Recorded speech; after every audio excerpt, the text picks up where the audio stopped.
And we're back live for number 16. What's up, Jason? How's it going, my man?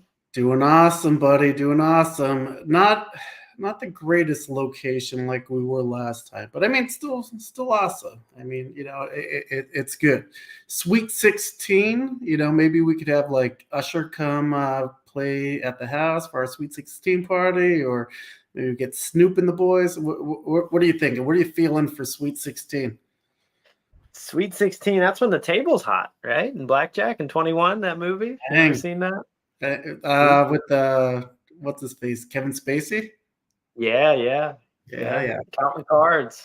Before he went off the reservation and it was mainstream. No, definitely. Yeah, good movie. Right. Yeah, so, I mean, location, but the food's better, in my opinion. But Oh, for sure. No place like home.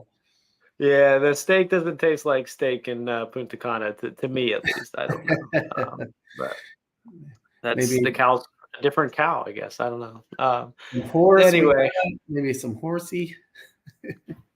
maybe.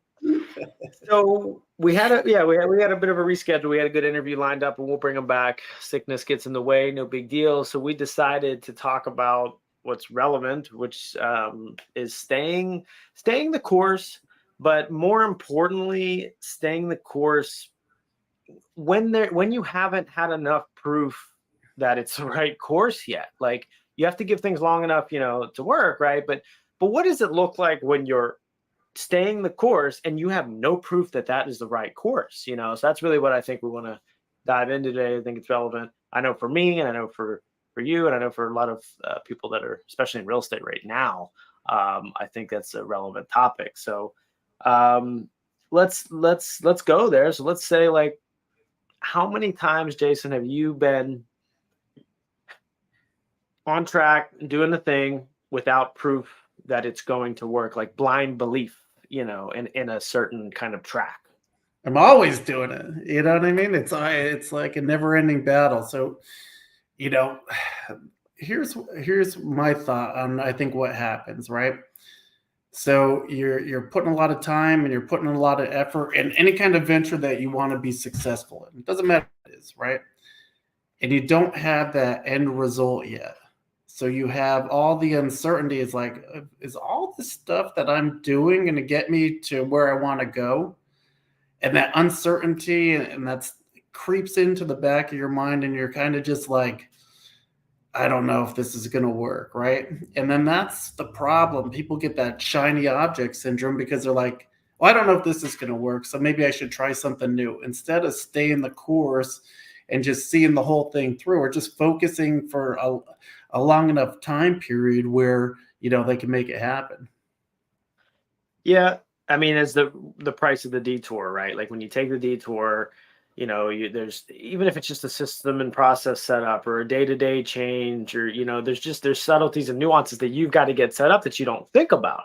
And, so I think when, and I think it's Hermosi, I think that I heard the word, the price of the detour. When I heard that, I'm like, that is how you describe not like the route not to take, because there's a price to the detour, and I never really put it into those words, and I think that's great. But it, it is really hard when, it's one thing to say consistency is key, and there's so many people that say it and don't live it. Everybody, I've watched in the past week, I've probably watched 5 or 6 different reels from people who I don't even necessarily even know, and I should say, so I don't know, but like, you can just see on their feed, they say consistency is key, and you look at their feed and they're full of shit. Like, there's no consistency there. One aspect that's served me well is I'm like a freaking turtle. I move just really slowly in the same direction.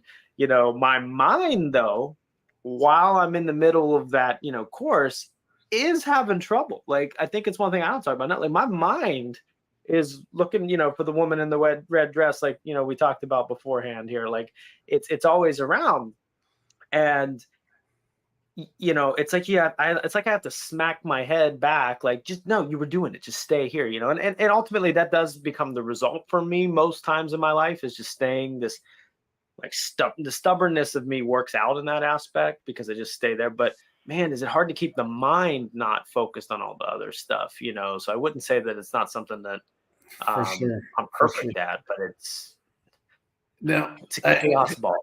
and like you said, before we get Britt and Nikki jealous about talking about other women in red dresses or whatever, just a little I bet that's background on it. So, if you ever saw that movie, The Matrix, right? As Neo's going through his journey and he's learning how to, do kung fu and all that kind of stuff, one of the scenes is, Morpheus, who is his mentor, is like, "Hey, are you paying attention, or are you watching the woman in the red dress that's walking by?"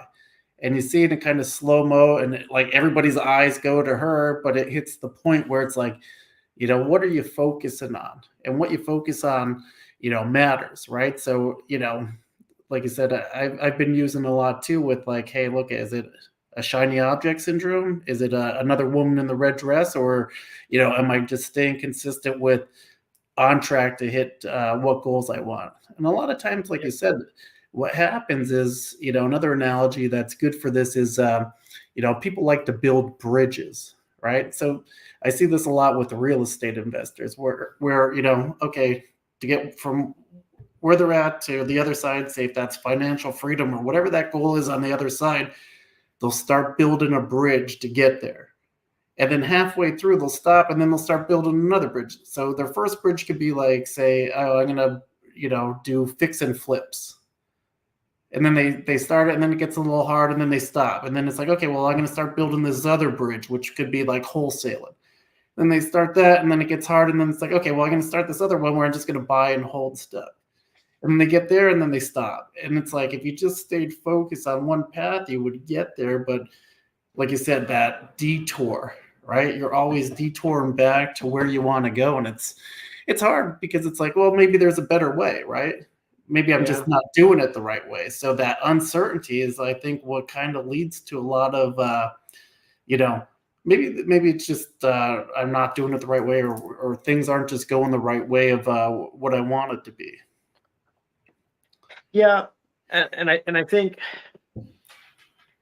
well, I think the woman in the red dress, so to speak, and it's good you broke that down. I always assume because everybody should have seen the Matrix, right? Like, if you haven't seen the Matrix, like, Oh well, yeah, first of all, we're probably living in it, but yes, but I think the woman in the red dress gets more tempting or better looking, and it's not actually a woman in the red dress, but like the figure of speech, right? Like, I'm trying to just be clear, like, and this is something I think that was on a Hermosi podcast recently, and I think it's so valid, is like, there's devils at every level, right? And as you get to some of those upper levels, maybe when you started, that woman in the red dress was like, a 2 or a 3, but it was red, and it's catching, right? But as you go up the ladder, that it's not just the red dress, it's a 7 or an 8 or a 10. And and it's not, it's not about looking at women, it's just the yeah, you get grilled, you understand what I'm saying, like. And and I think that it becomes harder and harder, because when you hit certain levels too, there's there's better opportunities in front of you. You have more, like, I have way more resources now to do things than when I started, or I have way better of a network now than when I started. So there's things that you have to say no to that might not be, let's put it this way, they might actually be profitable, right? But they might detract from the main goal, or they might, pull away from certain businesses, or they might, just send you through a mental spiral that you'd ever come out of. Like, there's a lot of other factors at play. So it's almost I'd say for me, I almost missed the simplicity of, like, when I got into business, it was like, yeah, just make this shit work, man. Just sell a bunch of real estate. Like, that was it. There was no other factors. Like, this is a roller coaster income. I need a lot of money so that I don't feel the roller coaster so I can provide for my family, so that whenever the lows are low, it's my high. That was all I cared about. Well, So I think, staying the like you course. said, when you're starting out, you don't have as many options, right? You got to kind of just make it work, and then the more successful that you get, the more options are available to you, and the more opportunities become present. But that's kind of where that detour comes in. It's like, if you know, taking your focus from your main income producing activity to maybe a side hustle or a side thing, or maybe another income stream or another shiny object where it's like, well, now I want to go sell drop ship stuff on Amazon, or you know what I mean? So like one of the criteria for me is like, I'll invest in different businesses, but it's like a time thing. Like, what's my commitment like? Does it revolve around my core competencies with like real estate and stuff like that? Like I was just with the team yesterday. I took them out for lunch after our Team Tuesday meetings, and the one guy was talking about crypto. And I'm like, dude, I don't know shit about crypto. I'm like, he's like, well, you should, because it's going to be this and it's going to be that. And I go, if I can't, like, kind of like the Warren Buffett thing, like if I can't explain exactly what increases the value of it, or I can't increase the value of it by doing a certain thing, like I don't want any part of it. You know what I mean? Like, but like I said, stay in the course. I know like stocks and stuff like that, not my expertise, but I know if I buy this house and I fix it up for this condition, I can rent it out for this and make X, right? Keep it simple, stupid. I don't have to be like day trading and stock options and cryptocurrency and this shiny object or this new get rich quick scheme. It's like, just stay focused, dude. Well, that's the thing. And, and you look at real estate agents and, and even though I've had success, there's been moments in my career where I look at what would it be like to have a safety job? And I feel like I say that so much, especially with the team lately, is like even members joining our team. I'm like, because talking to new agents, like, I mean, you're getting into real estate, you're making a choice. Like you're making a choice between the safety net, and it's not truly safe as we know, but whatever. It's more consistent pay, but there's a box around you. There's relatively limits in a salary type position or an hourly, whatever. You know what I mean? It's not unlimited income. You don't have control of your schedule. Now there's negatives with it, like with the freedom of real estate. But when you choose real estate, right, you're choosing unlimited income, control of your schedule, which for some people is problem, but you get the point. Like you're making a choice between control and unlimitedness, or no control and limitedness, but safety, right? So anyway, my point with that is when you look at going back to that route, when you've been here, an agent that's enjoyed the taking the order market that we've been in and coming back to, oh shit, I got a prospect again, right? And it's like been eating chocolate every day and not gaining weight, and then all of a sudden it's gaining weight, and you're like, shit, I got to stop eating this chocolate. That's what it's like. What this market has done to agents, because it was a lot easier in terms of sales because there was more sales out there. It wasn't that hard to sell a house, and now all of a sudden it's back to where it was like every year, other than the last 2 or 3, prior to 2023. So anyway, if you look at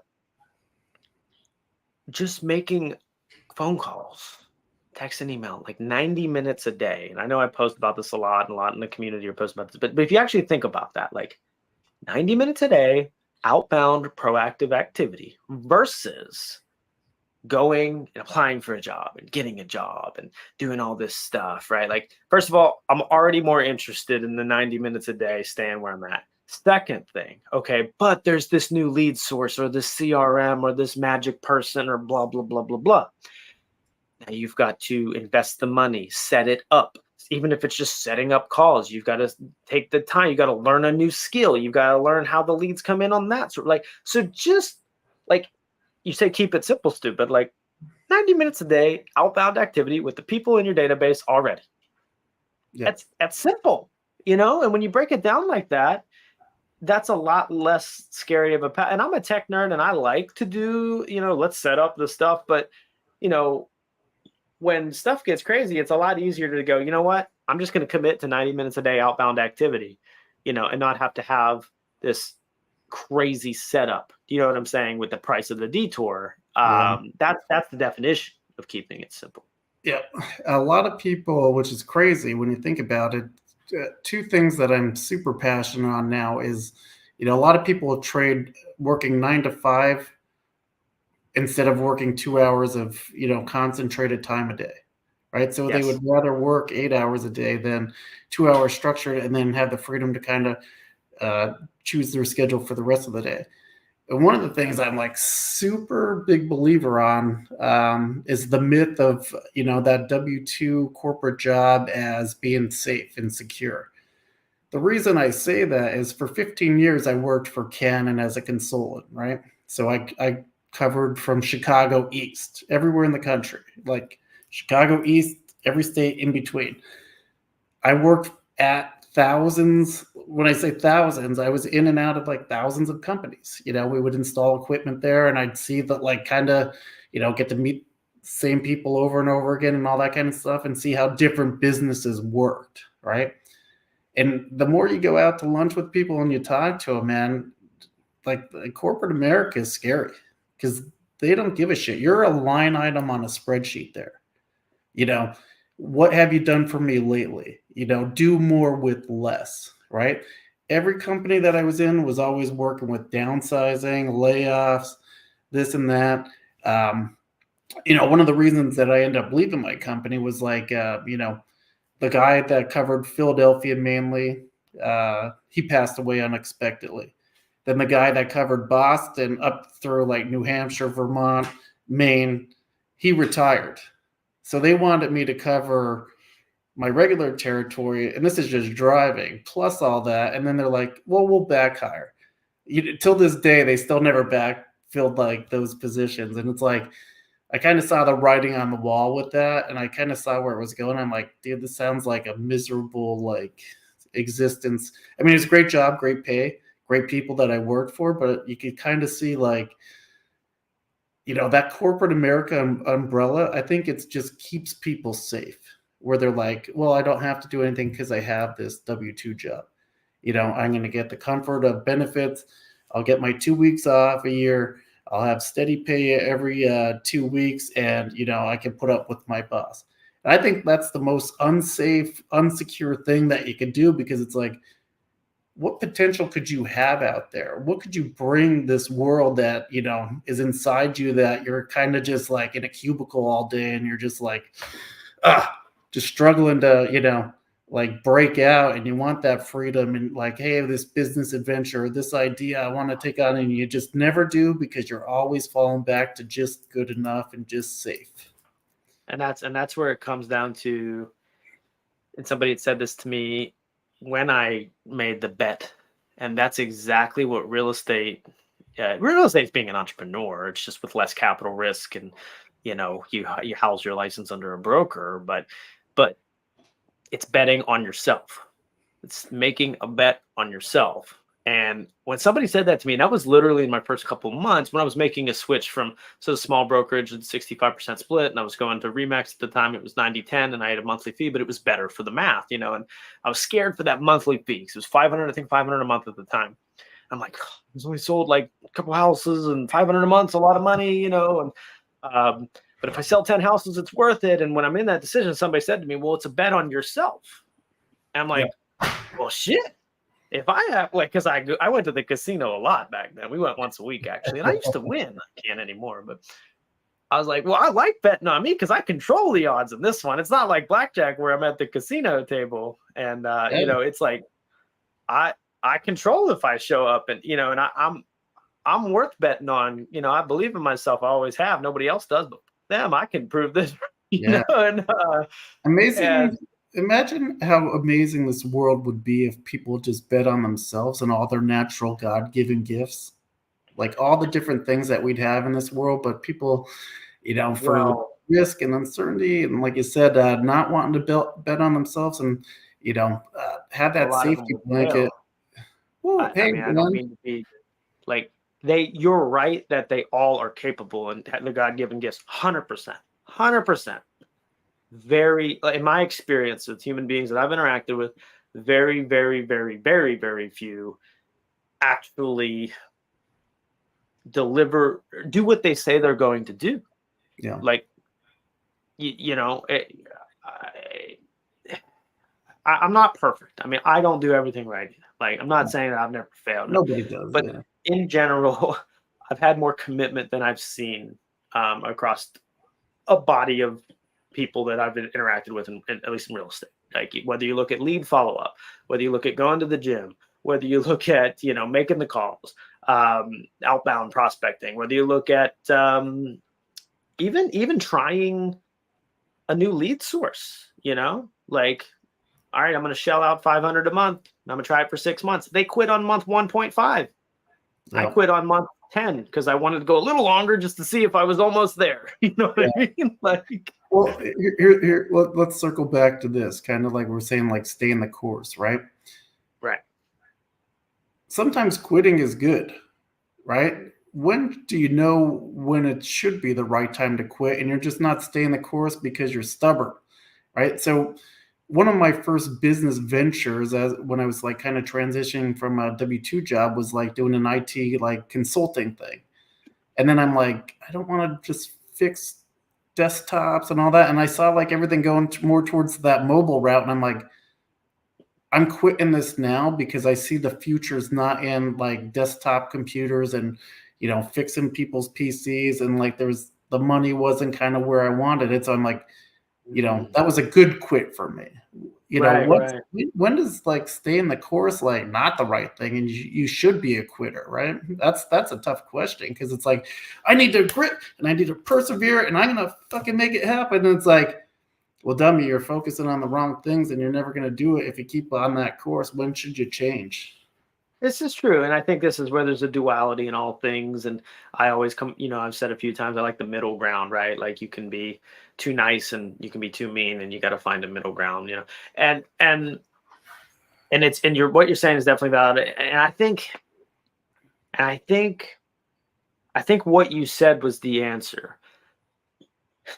The future of that space was pointless. So I think when you look like internally, you can do everything you want to do, but externally, you're pushing on an uphill battle. Like, you know what I mean? Like, and correct me if I'm wrong. So I just want to relate it to real shit instead of trying to like go theory on this one to make it make sense. And because you brought this question up, I think it's very solid. You take real estate, for example, right now.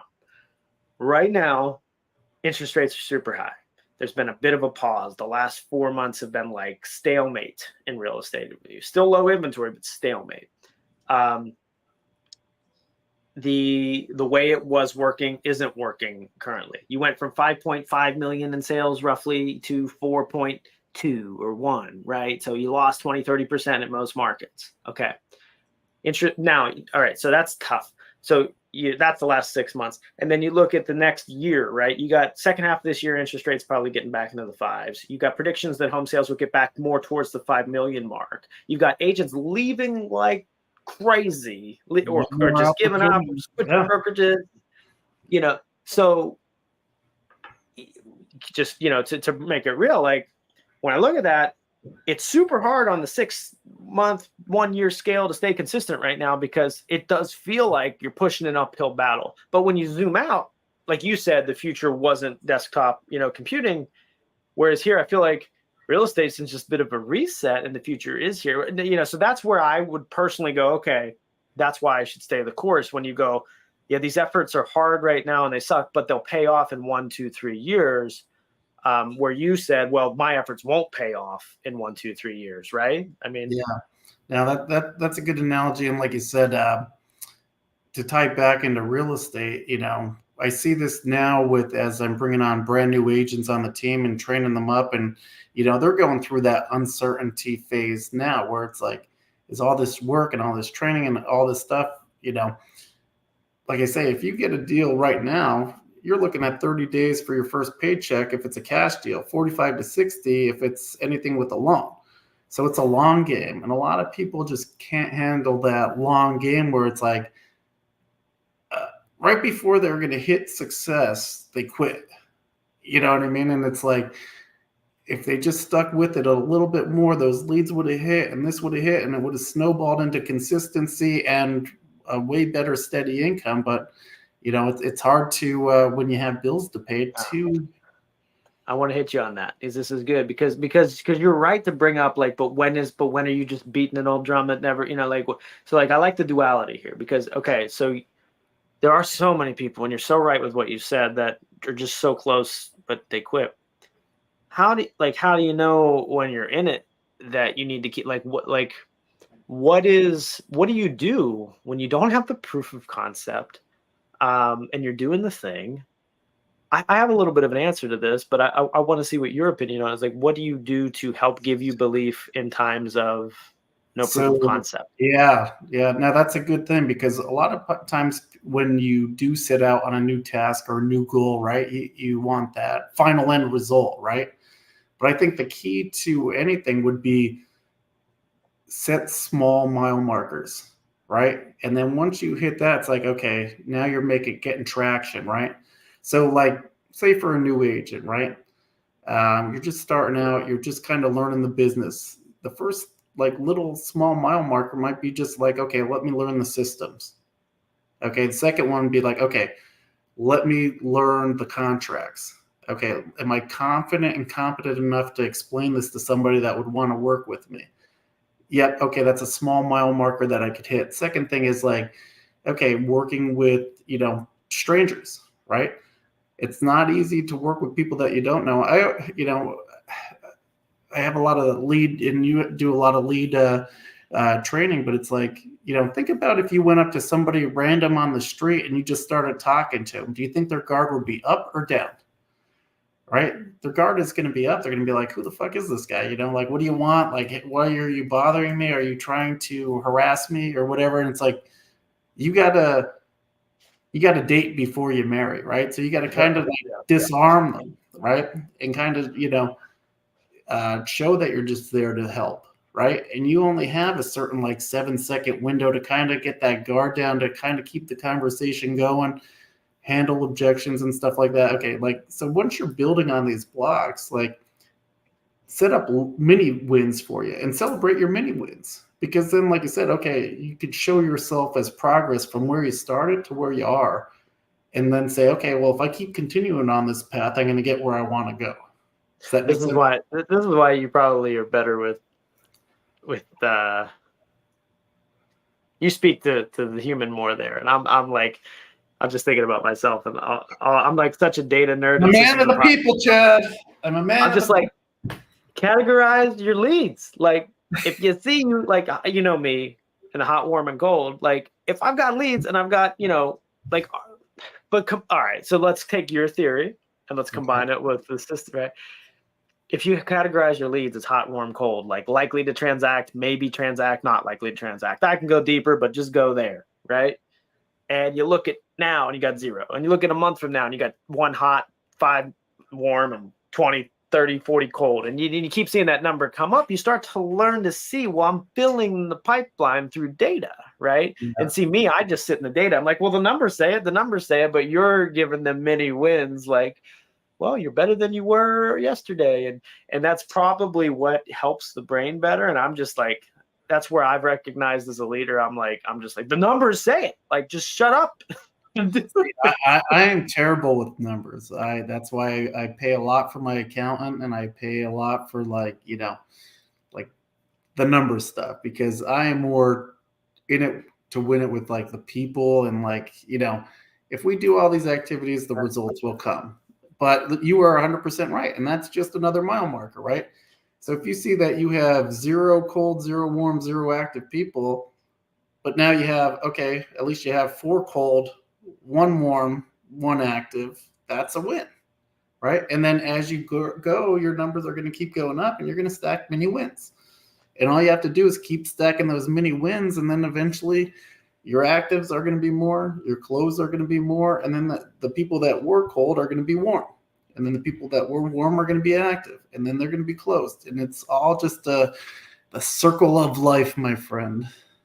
Well, and for those listening, if you never watched any of my stuff before, I've called this system all kinds of stuff. But at the end of the day, it is like a hot, warm, cold. And once you get real data and real numbers in there, if you are a data nerd like me, you can figure out, like, you just take your best stab at if they're hot, if they're warm, or if they're cold. You can then, when you've had 3, 4, 6 months, a year, you can start to figure out what the actual validity of that bucket is. But I'll tell you, if you need to run with this, if you're listening to this show and want to use this, a hot lead, in my opinion, is 100% going to buy or sell. A warm lead is 25%. That means 1 out of 4 will transact. And the cold, basically just don't count them, but you could probably figure like 1 to 3%, And for me, like, I'm a numbers nerd. So I lived off that. This is 100% what I did when I started. And I'm like, yeah, I've got 2 closings in 5 months, but I have 4 hots. So Yeah. even though I've only had 2 closings in 4 months, I've got 4 more closings that I just need to push through this disbelief moment to realize. And because I had that pipeline in front of me and I made up those numbers of good, because it wasn't like I know this bucket will convert that, like, because it was my gut feeling.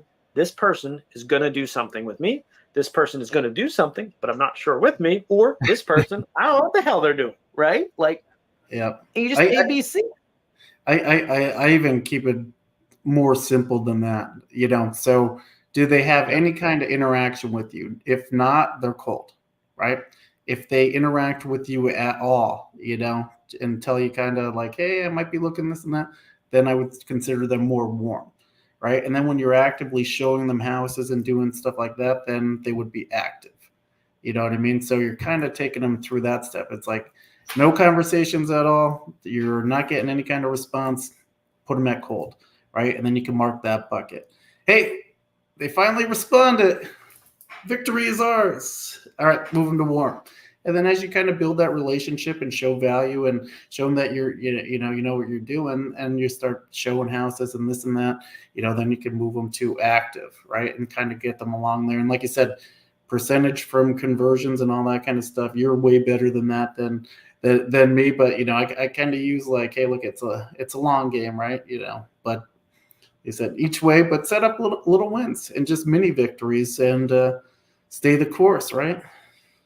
Yeah, and I mean, and if you just, even if you're not like a crazy CRM, not like me, I feel like, if you have a list of your for sures and your maybes, in a notebook somewhere, that can help you have the belief to keep pushing. Like, I that's how I did it. You know, that's I mean that's it. I mean, it's just like, but I think sometimes you can be wrong too. There's factors you don't consider. I know I've started a business or two that I thought would just blow up, and I ran the football in the wrong end zone, and you know, Put a little Minnesota Viking action. You gotta hit me with a little Viking history there. I see how you are. it wasn't intentional, but I guess it's true. I mean, there's, I think if you take action, I mean, this is the stuff everybody hears, but it's so true. If you just take action, you have a theory, you think you're in a growing space, so there's opportunity over the next, zoom out 1 to 3 to 5 years in doing what you're doing. Your theory seems right. Burn it and turn it until you all of a sudden find, you know, like in our case, it was the CRM. We were nuts about the CRM because I love the CRM, and it solved a problem for me. But what I learned, and we built this whole business out based off this CRM. And what I learned was, even it solved things that other CRMs wouldn't solve for me, but that's not the agent's problem because the agents aren't in the CRM. And once I learned that, I'm like, well, this model's shit because they're not even in the CRM. They're going to pay for this CRM and then not use it too. So it's just another that like it's a mindset problem, not a system problem. For me, it was like, well, this system solves my system problem. For them, it's like, well, they don't log in. Yeah. Well, there's two things, like you said.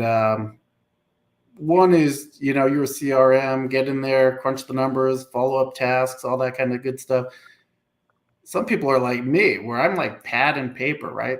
You know what I mean? So like having a different system, I like to have it right in front of me where I could see it. And I know the CRM's the same thing.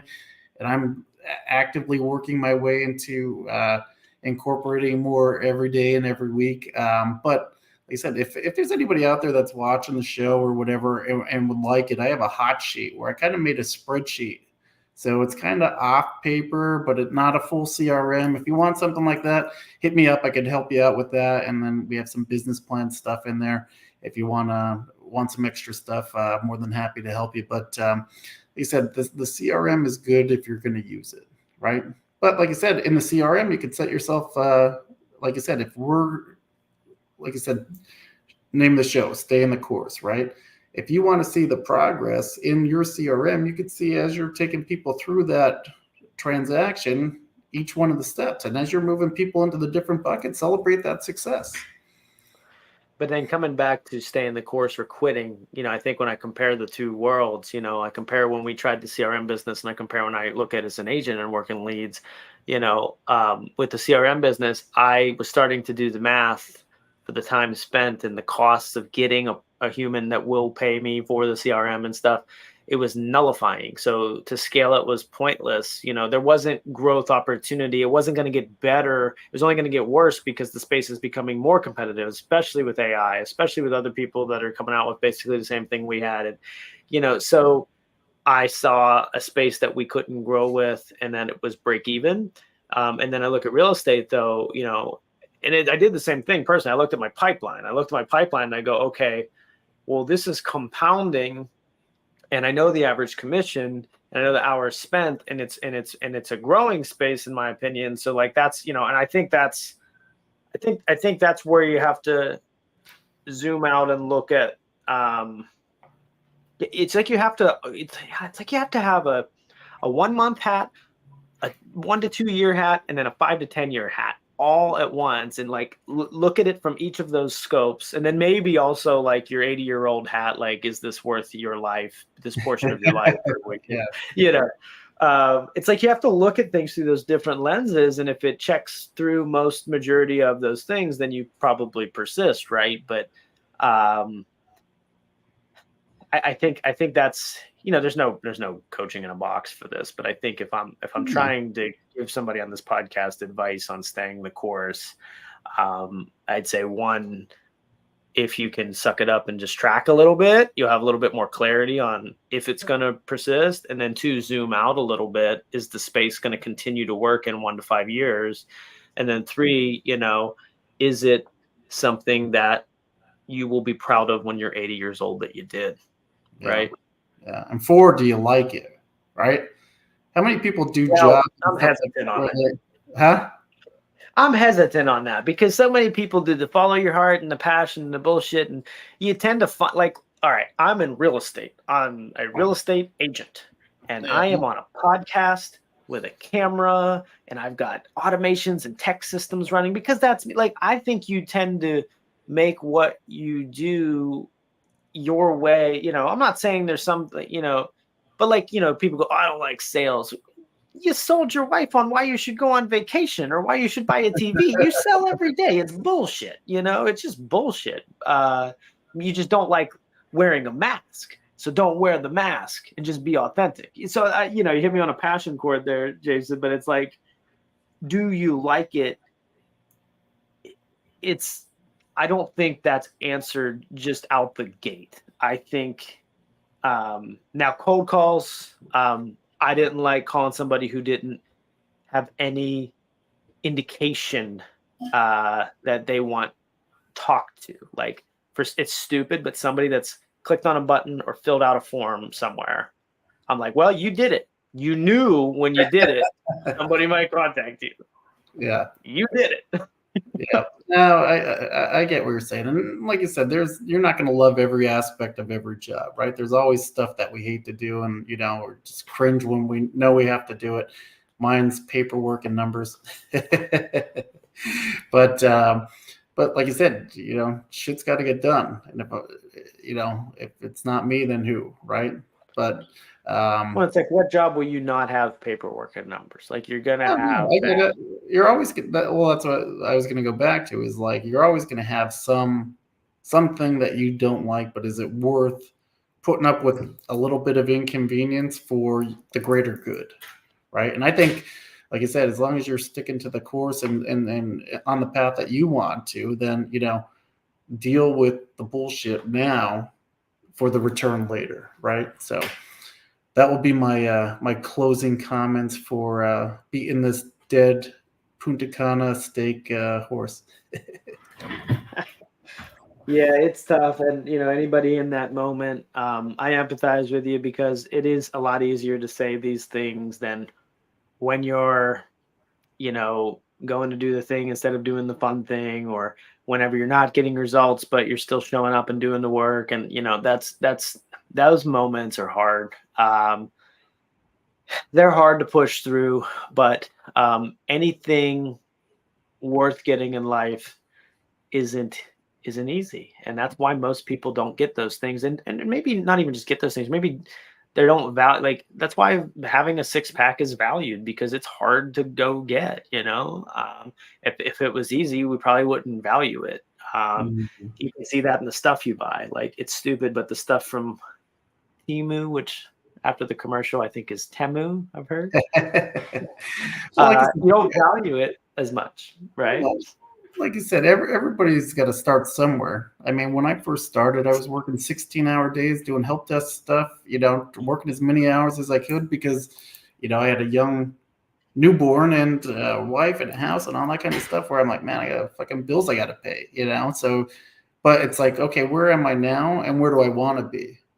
I don't want to be working these, 16-hour long days doing stuff that I don't like. The thing with the IT job is, people only call you when they're mad and angry and have a problem, right? So nobody's happy to see you because it's like, so I was just like, it's just like one of those things where it's like, man, I kind of like grinded on me because my personality. I'm like fun, hey, here to help. They're like, fix this fucking, you know what I mean, and all that kind of stuff. So it's like, if you're in a spot right now where you don't want to be, think about where you want to do, and then take that next action step to get where you want to be or become who you want to be. So I'll end it with that. I love it. Appreciate the conversation, Jason. It's always good. We'll see y'all back here next week.